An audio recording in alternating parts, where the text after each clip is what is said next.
The crimes of Jeffrey Dahmer made the world cringe. 17 murders,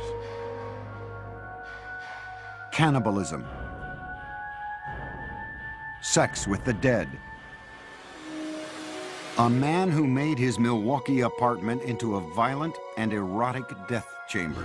One thing led to another. It took more and more deviant type behaviors to satisfy my urges.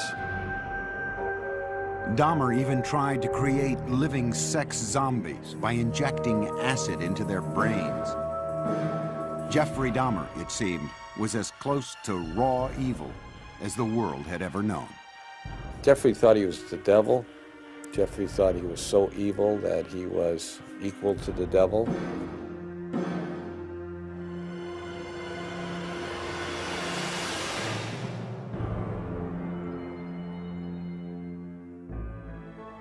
The first child of Joyce and Lionel Dahmer was born in Milwaukee, Wisconsin on May 21st, 1960, just before their first anniversary.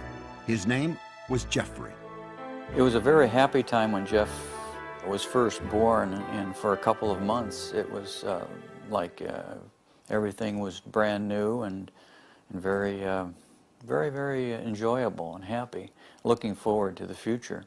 While Jeff's father pursued his chemistry degree, Jeff grew into a bright and loving child. He was very exuberant. He liked to wrestle. He liked to run around and ham it up for the camera.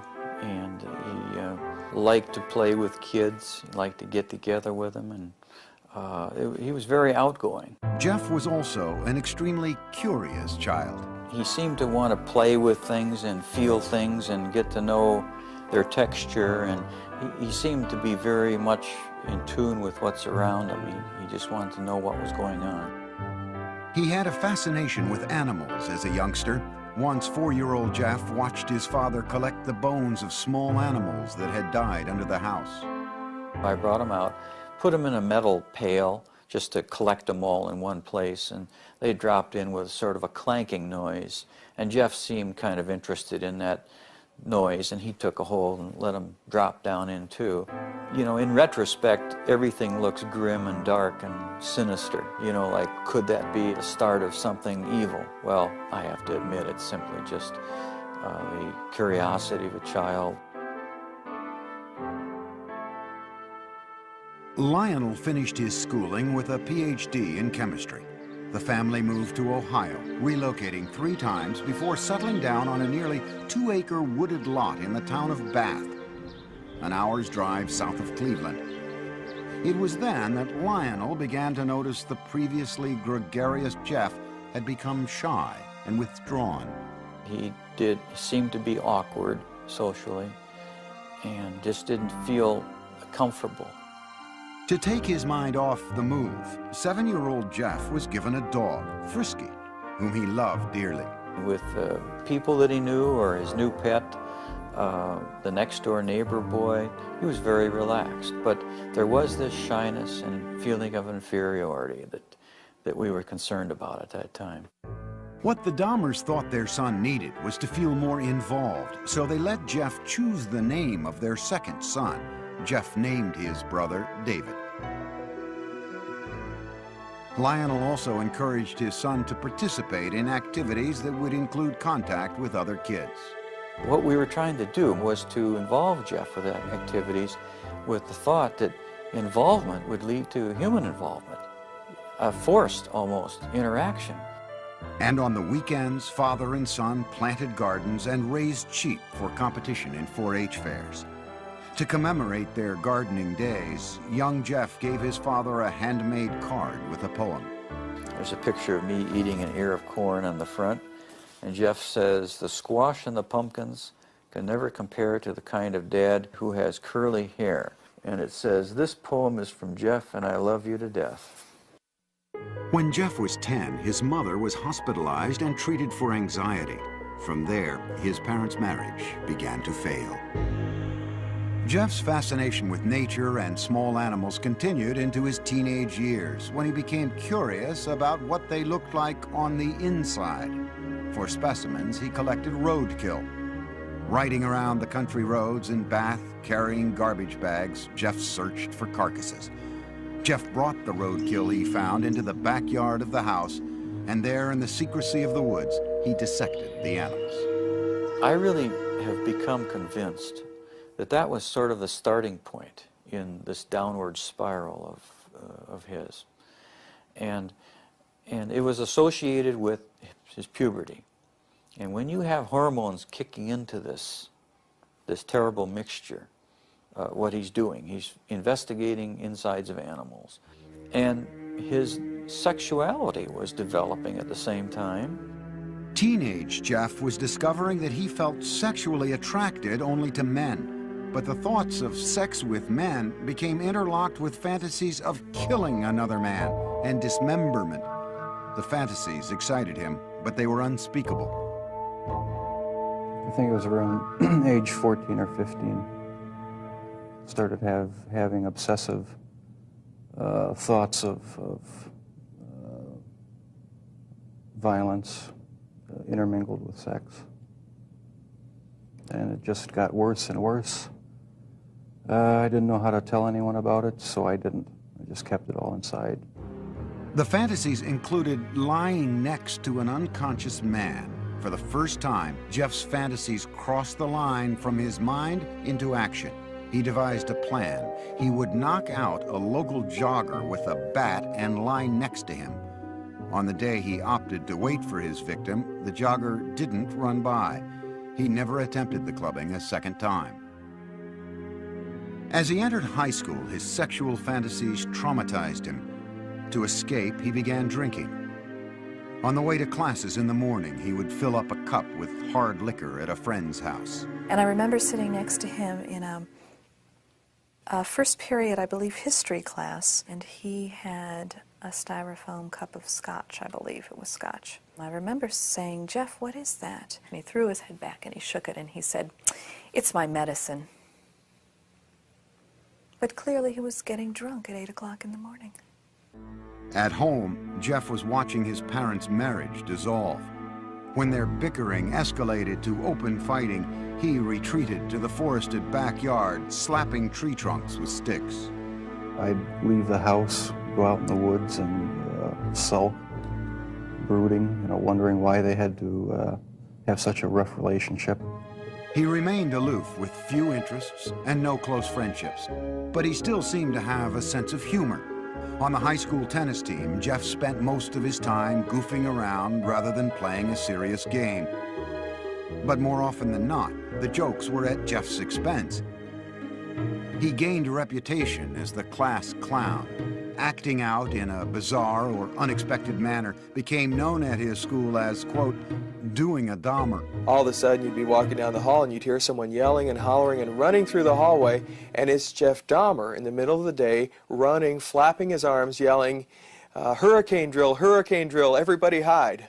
At one point, Jeff collected money from classmates in exchange for a show at the mall. And a woman is handing out samples of sunflower seeds, and Jeff is taking one and then another and being very polite like he always was, and then just spits them out all over the place and starts yelling at the top of his lungs, "I'm allergic, I'm allergic, I'm allergic," and runs away.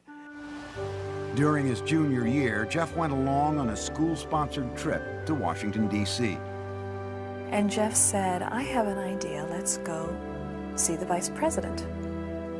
And we sort of all laughed and said, "Yes, sure, the vice president." Jeff went to a payphone. When he returned, he announced that they would be seen in the office of Vice President Walter Mondale in 2 hours. He had explained that we were high school students from Ohio working on our school newspaper, and we were in town for a week, and could we come and talk to someone in the vice president's office? His slick talking worked. Dahmer had gotten his classmates inside the executive office building to meet with Mondale. In the classroom, Jeff was something of a model student. Very polite to adults, dressed very nice, very respectful to teachers. Did his work. He could be an A student if he wanted to. Other times he would fail a class because he had no interest. He could be very polite with very good manners, yes sir, no sir, when he spoke with teachers. He was perfecting his ability to fool authority figures. But as time went on, Jeff became less interested in his performance at school. No one really knew what was going on in his mind. He didn't open up to anybody. He didn't have any close friends. And he had really slipped away from his social life the older we got in high school. At the school near Bath, Ohio, Jeffrey remained an alcoholic outcast. His behavior was the subject of mockery from other students. I don't think he connected, he didn't engage with people. So if you don't engage with people, then you, give and take of conversation and feelings, then you end up internalizing a lot. You fantasize a lot.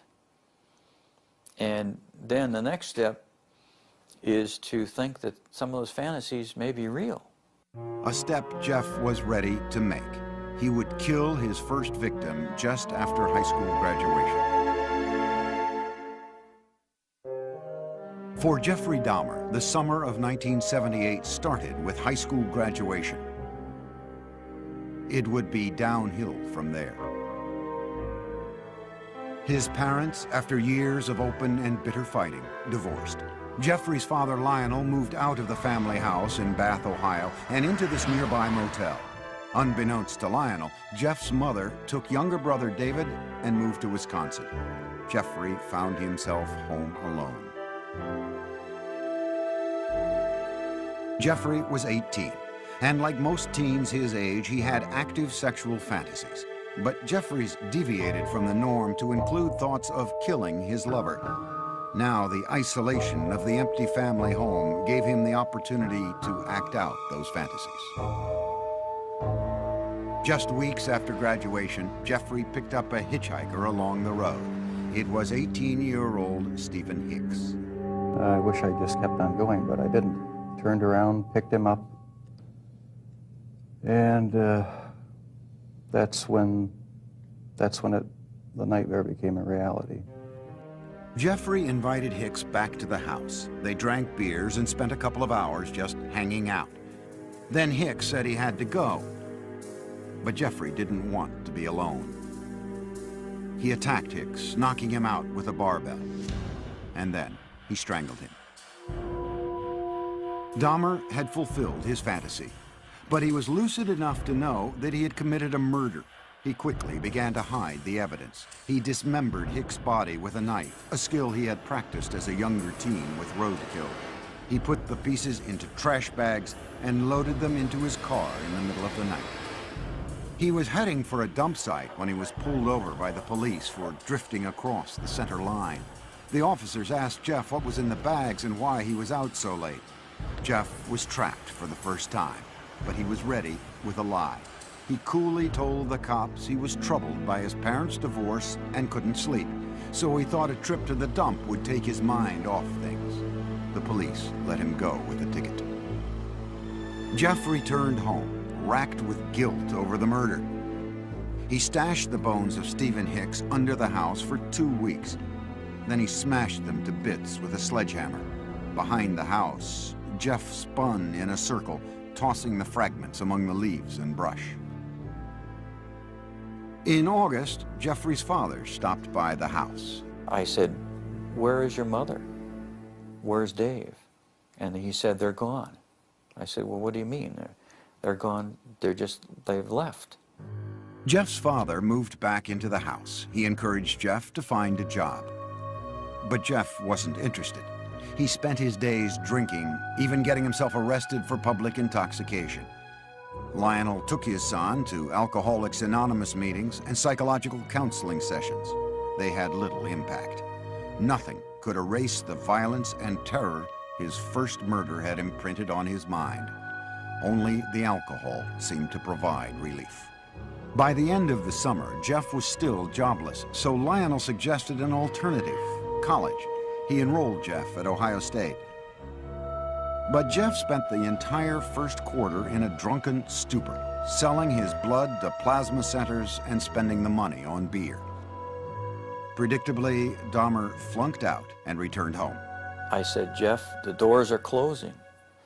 I think perhaps that the armed services might be something that you need. Like all the other choices that had been made for him, Jeff passively went along with his enlistment. After his basic training was complete, he left for an army hospital in San Antonio, Texas, where he was given specialized instruction as a field medic. There, Dahmer learned more about human anatomy. For one of the first times in his life, he was excited about what he was doing, responding to instruction and discipline. After 6 months in the Army, his sluggish body had become lean and strong. Normally shy and reclusive, Jeff became outgoing, even smiling. But the mood swing was temporary. The Army sent him for a tour of duty in Germany, and there, once again, Jeff emptied bottle after bottle. His superiors noticed and gave Dahmer an early discharge. He went directly to Miami Beach without contacting his family. He worked in a sandwich shop and lived out of a motel. When his booze bills exceeded the room costs, Jeff took to sleeping on the beach. And he was terrified one night when a rat, big, huge rat, came crawling over him, and he called us. He said, he needs some money. I said, we won't send you money, but we'll send you a ticket. You come home. So I met him at the airport, Cleveland Hopkins Airport, and he had a smile on his face. But as I got closer, it wasn't a smile of happiness, it was a smile of inebriation. Lionel tried for a year to help his alcoholic son, to no avail. Jeff was sent to stay with his father's mother near Milwaukee. There, he seemed to find some stability at last, making a concentrated effort to turn his life around. He stopped drinking, went to church with his grandmother, and he fought what he believed were immoral homosexual urges, which eventually led to his inescapable fantasies about murder. Dahmer even found jobs, first at a blood bank and then working nights as a chocolate mixer in a candy factory. But the lifestyle of church-going and right living, as he called it, didn't last. After 3 quiet years in his grandmother's home, Jeff came face to face with his fears. At the library, a man handed him a note offering sexual favors. Dahmer declined, but he would later say the note was a turning point. It awakened sexual desires deep inside him. Specifically, he wanted the submissive company of another male. He wanted someone to fulfill his sexual needs, but he didn't want to be burdened by anyone else's needs. Jeffrey started with a perfectly submissive partner. He stole a store window mannequin. He kept the plastic man in his closet, bringing it out to masturbate onto until his grandmother found it and insisted he get rid of it. On his free nights, Jeffrey began exploring gay life in Milwaukee, browsing through porn shops and going to bathhouses. The bath clubs catered mostly to men seeking anonymous sex. To make his partners there submissive, Jeffrey gave them drinks laced with sleeping pills. When they fell unconscious, he would lie down next to them, listening to the sounds of their bodies, their heartbeats, their stomachs. But the drugging experiments ended when one man overdosed and spent a week in the hospital. Jeff was asked never to return to the club. But he then discovered the gay bars and discos of Milwaukee. These would become the killer's favorite hunting grounds.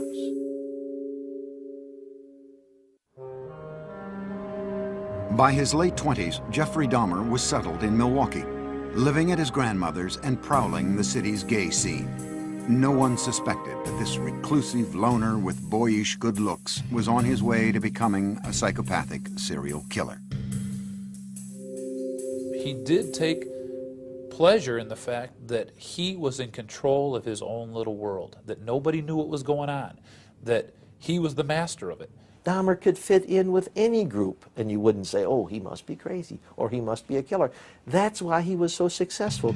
He was not a repulsive individual. Certainly not in Milwaukee's gay nightclubs. We have it on good facts that he was considered somewhat of a honey in the gay community, that people found him attractive.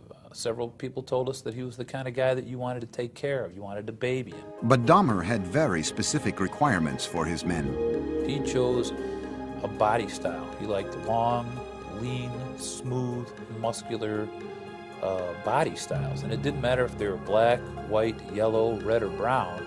If he found them attractive, he would try to get them.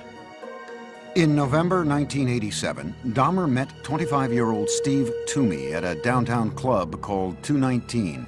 After a few drinks, they left the bar for a night at the nearby Ambassador Hotel. Dahmer used an old trick to get Toomey into the submissive state he craved. I had put some sleeping pills in his drink to render him conscious. And was just going to spend the night with him. When I woke up in the morning, my forearms were bruised, and his chest was bruised, and blood was coming out of his mouth. He was hanging over the side of the bed, and I have no memory of beating him to death, but I must have. But Dahmer didn't panic. He went out and bought the biggest suitcase he could find. At the hotel, he crammed Toomey's body into the case, dragged it into a taxi, went back to his grandmother's house, and dismembered Toomey in the basement. That's when the obsession went into full swing. He decided after that second death that he would no longer attempt to control his desires, that he would give full rein to them, yield entirely to them, and after that his life became the pursuit of unmitigated sexual pleasure.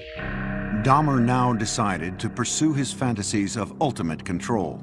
It was no longer enough to have his partners submissive just for a night. He wanted to keep them that way forever. So with the intent to murder and then butcher the men he picked up, Dahmer returned to the clubs. At a bus stop outside 219, he met 14-year-old James Dockstader. Dahmer offered him $50 to spend the night with him. They took the bus back to Dahmer's grandmother's. While she slept, Jeff and Dockstader had oral sex. Then Dahmer drugged and strangled him, his preferred method for killing. He stated in no way did he ever want to hurt anybody, as funny as this sounds. That is the reason why he killed everyone by strangling them, because not only did he get the power and the thrill of committing the murder, but it was also the most humane way. With Dockstader, Dahmer further explored his dark fantasies. He hid the body in the basement for a week and continued to have sex with it. Most serial killers are sexual deviants who are social and psychological sociopaths and sexual-paths who kill people for their own sexual gratification. Dahmer's was different than that. He was a true necrophiliac. He was trying to have sex with an unconscious or dead person. Once James Dockstader began to decay, Dahmer dismembered him in the basement near a floor drain, just as he had with Toomey. Dahmer was now drinking heavily again, especially on the nights he planned to murder. By the time he killed, he would be stone drunk. He drank because his conscience was so strong. This isn't a man that didn't know the difference of right from wrong. 2 months after killing Dockstader, Dahmer picked up 21-year-old Richard Guerrero from a Milwaukee bar, again offering him money to spend the night. In a familiar pattern, Dahmer drugged and strangled him. He spent a few hours with the corpse before dismembering it. He then placed the body parts into trash bags for the city garbage collection the next day. In the summer of 1988, Jeff's grandmother asked him to move out. She had been troubled by Jeff's late hours, the mannequin in his bedroom, and now unidentified foul smells from the basement. He took an apartment on Milwaukee's west side and immediately accelerated his downward spiral when he approached a 13-year-old boy on the street and lured him into the apartment. Inside, Dahmer scared the boy by fondling him, and the youngster ran from the apartment. Dahmer was convicted on second-degree sexual assault charges only. The murders were still his secret. He was sentenced to 1 year in a work release program that required him to spend his nights in a prison dormitory while he continued working at the chocolate factory. In the 10 days before he began his sentence, Dahmer struck again. He met 26-year-old Anthony Sears at the gay club La Cage and killed him. He mummified Sears' head and genitals and kept them inside his locker at the chocolate factory. Towards the end of the work release term, Jeff's father wrote to the judge and urged him to put Jeff in an alcoholic treatment program, writing, "I have tremendous reservations regarding Jeff's chances when he hits the streets." No program was ordered. Jeff was released 2 months early.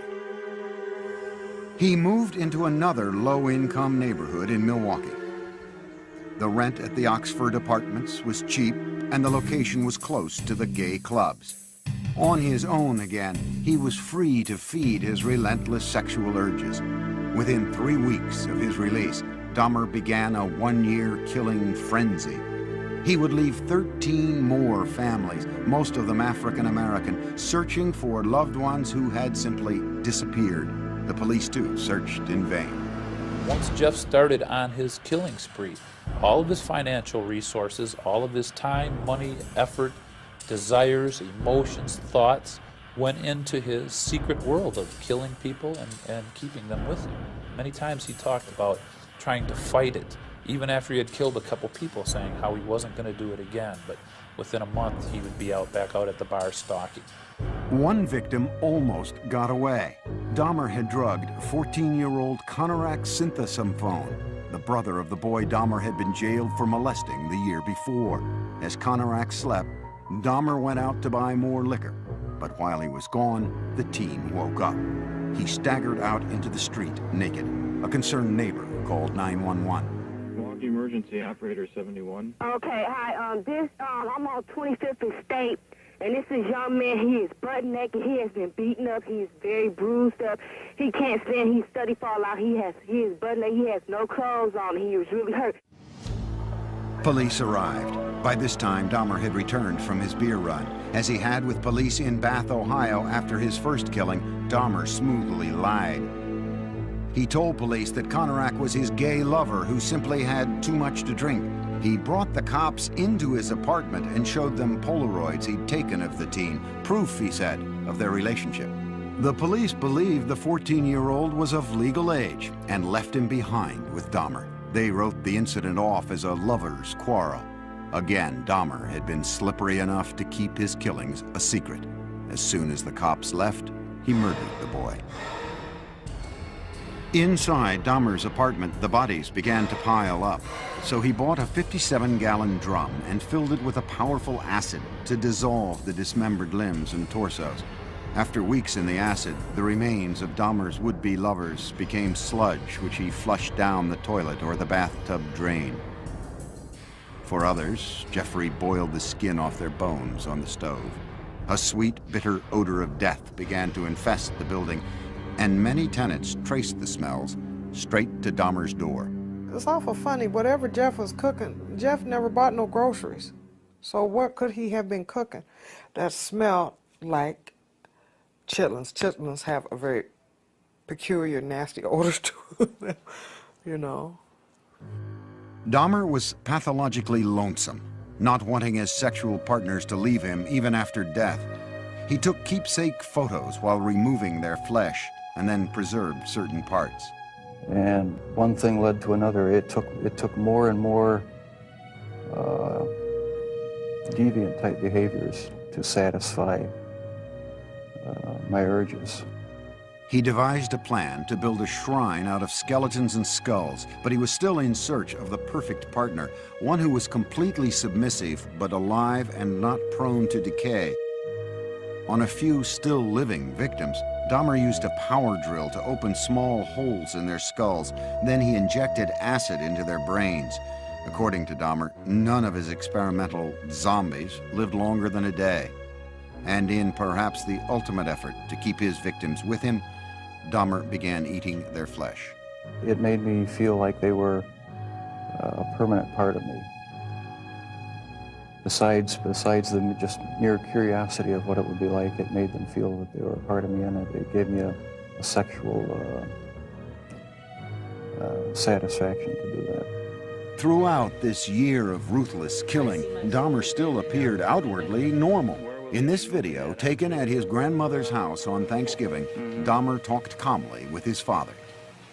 Well, you're looking good. Grandma was saying that she thought that you got quite a bit thinner, but you look fit.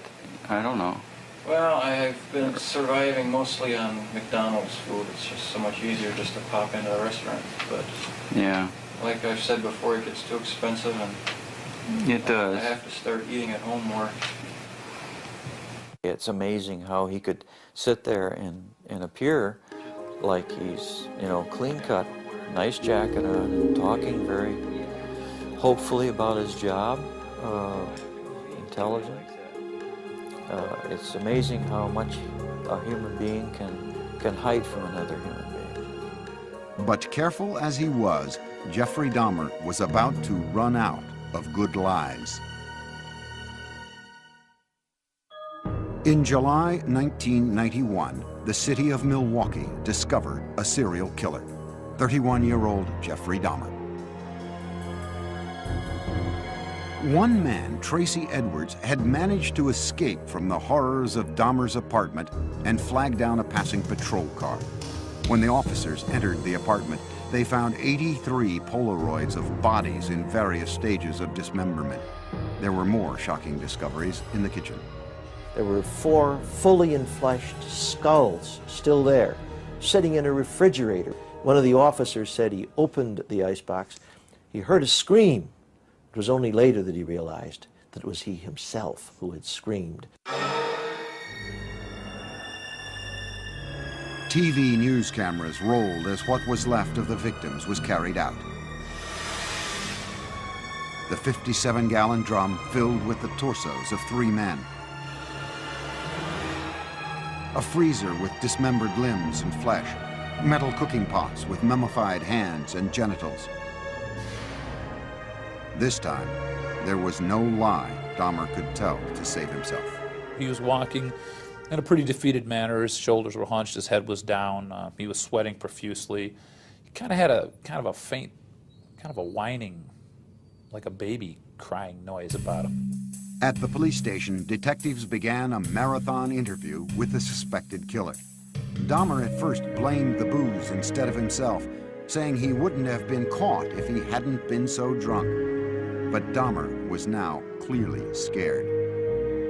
The look of terror and almost hysteria that he had on his face in the interrogation room that first night as he was coming down off the alcohol and finally realizing that the gig was up. He was caught.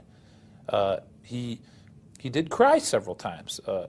He went into a rage. Besides asking to kill himself, he stood up and pounced around a couple times. Once Dahmer sobered up, no one could guess at the gruesome details to follow. He made this statement: when I tell you what I'm going to tell you, you're going to be famous. And I tried to say, look, Jeff, there's nothing that you can tell me that is going to freak me out. And he laughed at that. He said, you don't know what I've done. Dahmer spent the next 6 weeks with the detectives, recounting the murders of 17 men, a 159-page confession. It seemed cathartic to Dahmer to finally get the deeds of the last 13 years off his chest. With the information from his confession, investigators went back to Dahmer's childhood home in Bath, Ohio. They raked up the shattered bones of Stephen Hicks, Dahmer's first victim.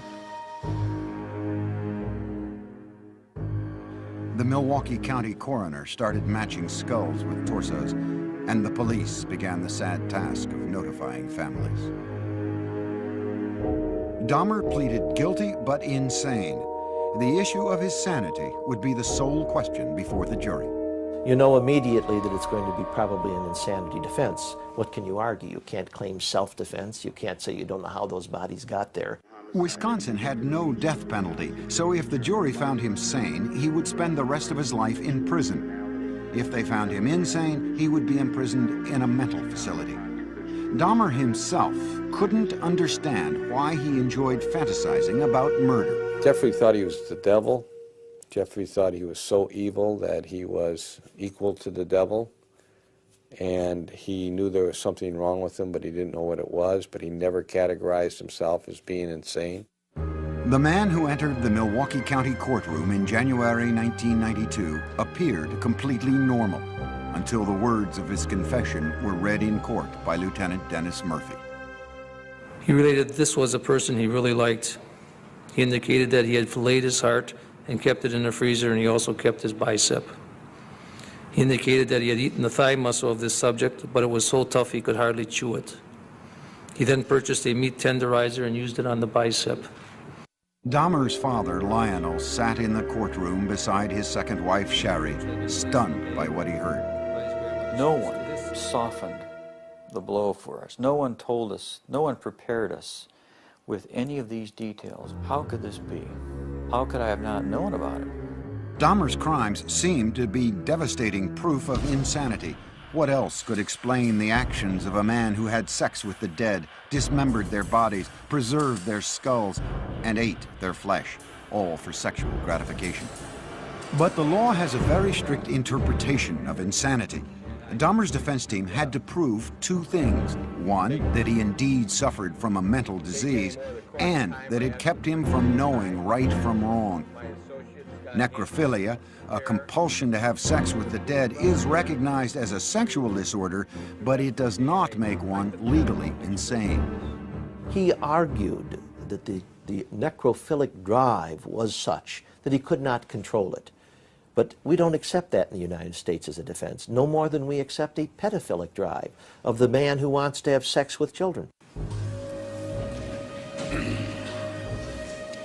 Ladies and gentlemen of the jury, I understand you have arrived at verdicts in this matter. In a 10-2 decision, the jury found Jeffrey Dahmer legally sane. Some relatives of Dahmer's victims sat quietly in court, others cried. Prior to his sentencing, they were allowed to express themselves before the judge. Jeffrey, I hate you! I hate you! Nothing's under control! Don't Jeffrey, I'll kill you! I'll get you, motherfucker! I can kill you! I can kill you! Once order was restored, Dahmer spoke publicly for the first time. I feel so bad for what I did to those poor families, and I understand their rightful hate. I have seen their tears, and if I could give my life right now to bring their loved ones back, I would do it. I am so very sorry. Many questioned the emotional depth of Dahmer's apology, whether a man who killed so routinely had the conscience to feel remorse. The judge sentenced Dahmer to a 937-year prison term, but it would last only a few tormented years.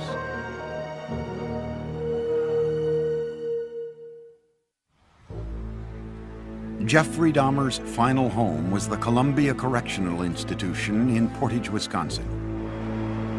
His former residence at the Oxford Apartments in Milwaukee stood as a painful reminder of the lives that ended there. So in November 1992, it was demolished.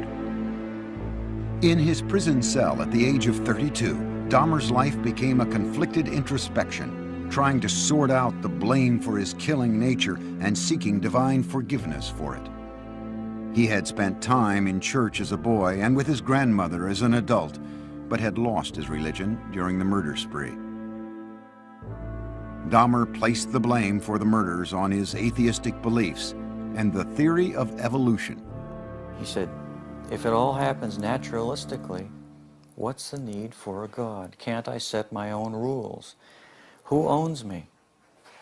I own myself. Yet Jeffrey was still a contradiction, for he was always quite willing to blame the devil for taking over his soul. The serial killer wondered now what would happen to him when he died. Dahmer decided he wanted to be baptized. Evangelist Roy Ratcliffe was called by the prison minister to talk with the inmate in April 1994. He was a very affable, congenial, likable sort of person. I always felt like I was dealing with a small boy in a grown-up man's body. He could get real excited and interested in neat or cool things that a little boy would get involved in. 1 month later, Dahmer was taken to the prison medical center, where he was baptized in a whirlpool. On the way, we walked by other prisoners who were coming by with mops and brooms and various cleaning devices, and they looked up, and the only one they saw whom they recognized was Jeff, and so they called out in a very friendly, banter, "Hey, JD, how's it going?" And he called back, "I'm going to be baptized, this is great." Dahmer appeared to be making a remarkable transformation in prison. He would ask questions. He he would say, but wait, what about this? What about that? So uncharacteristic of the earlier years. You know, go back to senior year in high school, you wouldn't get any of that. He was so interactive and so concerned about our welfare. You know, he was reaching out. He was rehumanizing. But those dark, haunted fantasies remained with Dahmer. I'll probably have to live with it for the rest of my life. I wish it would go away. I wish there was some way to completely get rid of the compulsive thoughts, the feelings. Dahmer got another reminder of his past when he was visited by Teresa Smith. Jeffrey had killed her brother, Eddie. First thing when he did when he came in is apologize for killing my brother. I asked him why my brother, and he said he seen the way he danced, you know, and he liked the way he looked. And he said I was just attracted to him. He said he had strangled him, and then he was trying some new experiment or something with preserving the skull and the body and whatever, and it didn't work. So he had to destroy him. Dahmer had spent his entire adult life as the predator. But now in prison, he became the prey. The notorious serial killer was a target for other inmates. In August 1994, he was attacked in the prison chapel with a crudely fashioned knife. He survived. But on November 29, 1994, inmate Christopher Scarver, who called himself Christ, bludgeoned Dahmer with a metal rod from the prison gym. Dahmer died on the way to the hospital. Among his last wishes, Dahmer had asked to be cremated. His ashes were split between his mother and father. There are statements in his will and testament that say, I don't want a marker, I don't want a grave, I don't want a funeral, I don't want any kind of... He's saying, I want to be wiped out. But the horrible questions that his life of killing posed do continue, and they defy answers. There's a mystery of mysteries that will never be solved, even if he lived. I don't know that what he was all about would ever be solved, except maybes. It's hard when there's no explanations. Sure, there were red flags in Jeff's life, but no one knew about him.